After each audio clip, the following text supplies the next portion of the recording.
সংগ্রামের সাথে প্রতীক। এটা কোনো একক সংগঠনের নয়।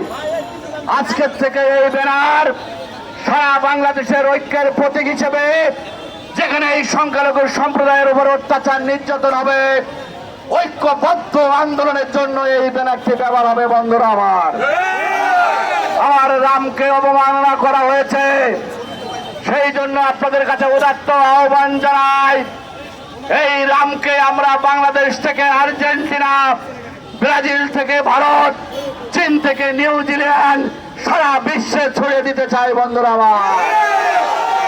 আমরা চাই সারা বিশ্বের সনাতনী সম্প্রদায় এই রামকে ফেসবুকে প্রোফাইল পিকচারের জন্য ব্যবহার করে।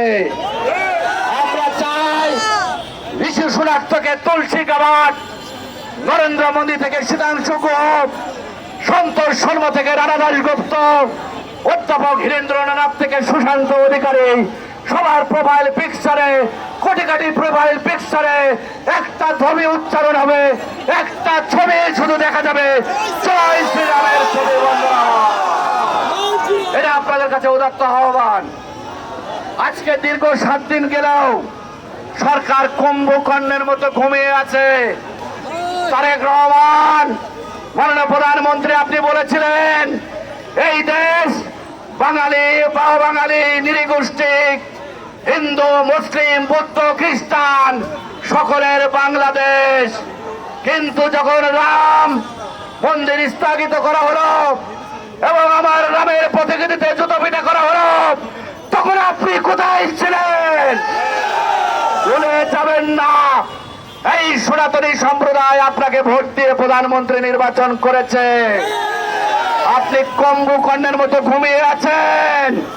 ঘুম ভাঙলে দেখবেন আপনার প্রধানমন্ত্রী চেয়ার নাই। সনাতনী সম্প্রদায়কে অত্যাচার নির্যাতন করলে আজকের যে ব্যানার নিয়ে আমরা আন্দোলন শুরু করেছি, এটা ঢাকা থেকে শুরু হলো। আগামী দিনে এই ব্যানার সারা বাংলাদেশে 64 জেলায় ছড়িয়ে পড়বে। বন্ধুরা আমাদের এক দফা দাবি, যারা রামের অবমাননা করেছে তাদেরকে অনতিবিলম্বে গ্রেফতার করে দৃষ্টান্তমূলক শাস্তির ব্যবস্থা করতে হবে। ততদিন পর্যন্ত তাদের গ্রেফতার করা না হবে, ততদিন পর্যন্ত আমাদের এই আন্দোলন চলবে। বন্ধুরা আমরা রাজপথ ছাড়ব না। আমাদের পরবর্তী কর্মসূচি আমরা ঘোষণা করছি। আজকের এই কর্মসূচির পরে বিভিন্ন সংগঠন বিভিন্নভাবে কর্মসূচি দিয়েছে। আগামীকাল পূজা উদযাপন পরিষদের সারা বাংলাদেশে কর্মসূচি রয়েছে, আমরা সেখানে একত্রতা ঘোষণা করছি। বন্ধুরা আমরা এই সরকারকে আবারও 72 ঘন্টা আলটিমেটাম দিলাম। এর মধ্যে যদি এই দুষ্কৃতিকারীদের গ্রেফতার করা না হয়, আমরা সনাতনী সম্প্রদায় আইনের প্রতি শ্রদ্ধাশীল হয়ে রবিবার ধর্ম মন্ত্রণালয়ে বরাবর আমরা স্মারকলিপি পেশ করব। বন্ধুরা সোমবার মাননীয় স্বরাষ্ট্রমন্ত্রী বরাবর আমরা স্মারকলিপি পেশ করব। এরপরেও যদি গ্রেফতার করা না হয়, আগামী বুধবার মাননীয় প্রধানমন্ত্রীর সাথে সৌজন্য সাক্ষাতের চেষ্টা করা হবে, তার বরাবরে স্মারকলিপি পেশ করা হবে।